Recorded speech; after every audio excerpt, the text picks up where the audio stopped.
J'ai été sanctionné très sévèrement. Et c'est normal.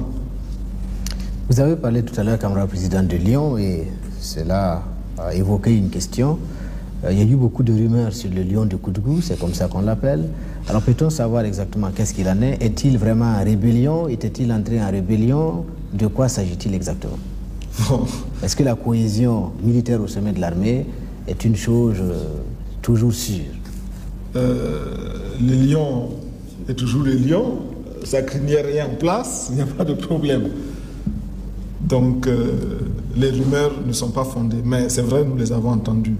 Ça a été dit lors d'un meeting, je crois que c'était le retour des militants pointois, non? Ou bien c'était la clôture du symposium des paysans, le camarade capitaine Blaise Compaoré a eu à ridiculiser ces rumeurs-là, mais évidemment, le camarade Kaboré Boukari, il a beau se présenter en chair et en os et en crinière, on continue de se demander où est-ce qu'il se trouve, est-ce qu'il n'est pas en rébellion. Il faut se méfier de la rumeur, elle a toutes sortes de bases. Je me souviens que lorsque cette rumeur avait été répandue, moi, je pouvais la démentir, je ne l'ai pas fait personnellement, je n'ai pas estimé devoir le faire, mais je pouvais montrer en quoi est-ce qu'elle était ridicule. Une simple histoire. Le camarade Kaboré Boukari était malade à Koudougou. Et il avait dû garder le lit pendant quelques jours et son mal s'était quelque peu empiré et c'était devenu un peu comme des crises. Les médecins locaux, les infirmiers, etc. l'ont soigné, mais un malade, hein, parfois il se révolte et ne prend pas les médicaments qui lui sont prescrits par les soignants. L'on m'a téléphoné de Koudougou, de sa famille, pour me dire de venir le voir et l'obliger à prendre les médicaments qui sont là parce que je le connais quand même très bien et de longue date. Et je pense qu'en la matière, je pouvais faire cela.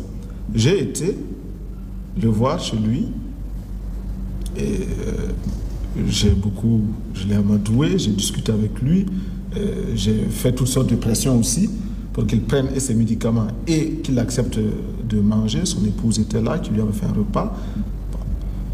Ainsi donc, il a retrouvé un peu de force et nous avons longuement conversé de tout et de rien par la suite et moi je suis rentré à Ouagadougou. Je l'ai encouragé à aller faire des examens complémentaires, c'était à Bogo, au centre Muras. Mais comme une rumeur de rébellion circulait déjà le concernant, nous ayant vu rentrer de Koudougou tard la nuit ou très tôt au petit matin, l'on a estimé que c'était la confirmation que nous avions été l'arrêter, l'enchaîner, etc., etc. Bon, j'ai dû lui téléphoner pour lui dire ce que j'avais appris. Il m'a dit que lui aussi il avait appris cela. Et il est venu à Ouagadougou. Bon. Mais voyez comment une interprétation se fait. C'est normal, quand les masses n'ont pas de réponse à une question, mais elles sont obligées d'interpréter et de fabriquer une explication plus ou moins vraisemblable. Parfois aussi, il y a ceux qui fabriquent la rumeur dans le but de diviser la cohésion au niveau des militaires. Demain, nous avons une cohésion que nous n'avions jamais atteinte sous les anciens régimes et chaque jour, nous améliorons cette cohésion grâce à la purification que nous faisons, grâce à la lutte que nous menons, grâce aussi à l'éducation que nous nous imposons.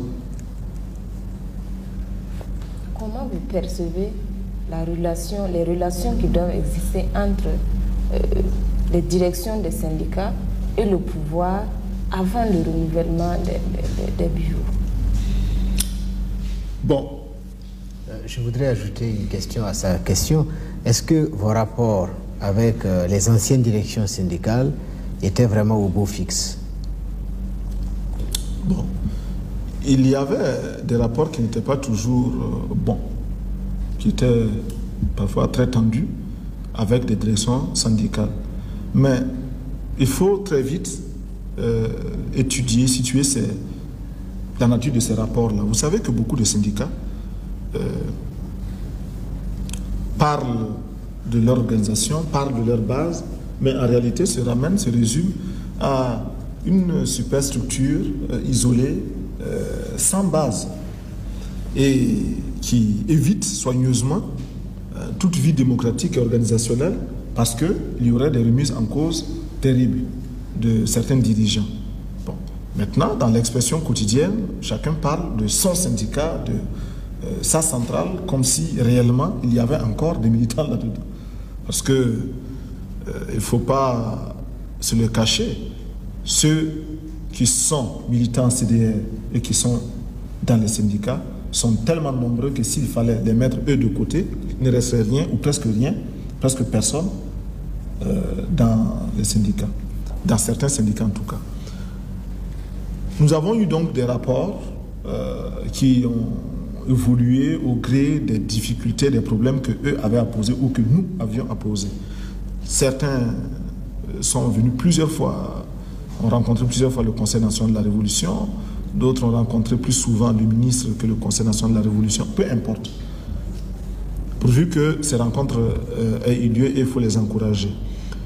Les rapports donc, il fallait accepter que ce sont des Burkinabés, les rencontrer, des Burkinabés, écouter leurs propos. C'est vrai aussi que certaines rencontres ont été soigneusement, mais volontairement transformées, dénaturées à d'autres fins. Et il y a des procès-verbaux sur lesquels nous avons déploré, condamné même ces attitudes-là, qui n'encouragent pas du tout au dialogue. À partir du moment où quelqu'un s'entretient avec vous, sort et dit autre chose, vous ne pouvez qu'être déçu, et généralement, chat échaudé, craint l'eau froide. Mais ça ne fait rien. Il faut néanmoins maintenir le dialogue. Et c'est pourquoi, que ce soit avec les nouvelles directions qui se sont en train de se mettre en place ou qui ont fini de se mettre en place, je ne sais pas trop, que ce soit avec les anciennes directions, il faut qu'il y ait le dialogue. Les nouveaux bureaux sont acquis à la Révolution. Est-ce que vous pensez que sur cette base-là, ils pourront mobiliser les travailleurs? Ils ne sont pas un peu suspects? Bon, si le fait d'être acquis à la Révolution devient suspect, la Révolution elle-même est suspecte et par conséquent, les travailleurs ne peuvent pas trouver, grâce à cette révolution-là, l'organisation de leurs outils de production. Or, bien qu'il y ait des personnes qui pensent le contraire, il y en a beaucoup, bien plus nombreuses, des personnes qui pensent que la révolution leur permet, au contraire, d'affirmer leur force, leur position au niveau du monde du travail. C'est depuis qu'existe la révolution que nous avons formellement, plus encore, souligné le droit et le devoir des syndicats à participer au conseil d'administration, le droit et le devoir des syndicats à participer à la vie de l'entreprise. Bien. Il n'y a donc pas originellement une opposition.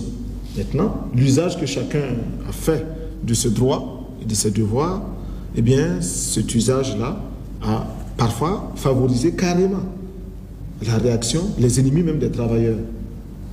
Et on sait que de tout temps, il y a eu des syndicats qui ont été des alliés ouverts des dirigeants, des patrons contre les travailleurs. Cela existe, a toujours existé. Et ce n'est pas parce qu'ils auront changé de langage ou de méthode d'action ou de manteau qu'ils cesseront d'être ce qu'ils sont. Il y a ces collaborateurs du patronat qui ont fait beaucoup de mal au monde du travail au Burkina Faso. Donc, il n'y a pas forcément, il n'y a pas a priori cette suspicion. Maintenant, même s'ils ne sont pas opposés à la révolution et s'ils ont des comportements négatifs, les syndicats seront dangereux, voire mauvais. Mais, camarade président, ce que je ne comprends pas, dès le départ, il y a eu des responsables syndicats qui chantaient pour cette révolution-là. Et aujourd'hui, on voit ce même type-là encore qui retourne contre le pouvoir. Bon, je ne sais pas ce qui se passe entre ces syndicalistes-là et le pouvoir. Évidemment, il y a des personnes qui ont vraiment voulu utiliser le syndicat à leur fin et à leur seule fin. Et comme je vous disais, elles ont fourvoyé les travailleurs, elles les ont détournés de leur véritable lutte, cela a porté préjudice aussi aux luttes démocratiques dans notre pays, parce qu'il y avait parfois des alliances au sommet, des compromis, des compromissions au sommet. Généralement, dans ce genre de cas, des problèmes se posent tôt ou tard, et cela se révèle. Il y a des divorces, parfois, entre des dirigeants et ceux qu'ils estiment être leur propre base à eux, qui avaient cessé de les suivre, mais enfin, comme des moyens d'expression n'avaient pas été organisés, on ne pouvait pas toujours le savoir. C'est peut-être pour cela que nous avons des personnes qui ont chanté la révolution, ont même proposé des solutions contre les syndicats et qui aujourd'hui disent tout à fait le contraire, réunissent ce qu'elles disaient il y avait quelque temps. Mais ce n'est pas un problème. Il faut admettre que de telles attitudes existent, une telle versatilité existe, et il faut au contraire chercher à obtenir la constance des positions et surtout des positions justes, même avec ces éléments-là. Camarade Sasnaba. Camarade Président, ton lebetara kwere nimbida surtout mwemba ton na lebjini fa yam mituni tam tia mwemba to damba to ko no ko ton ko isu et la ton pam camarade Président face à face ton na so ko mengi si wala révolution chez tipam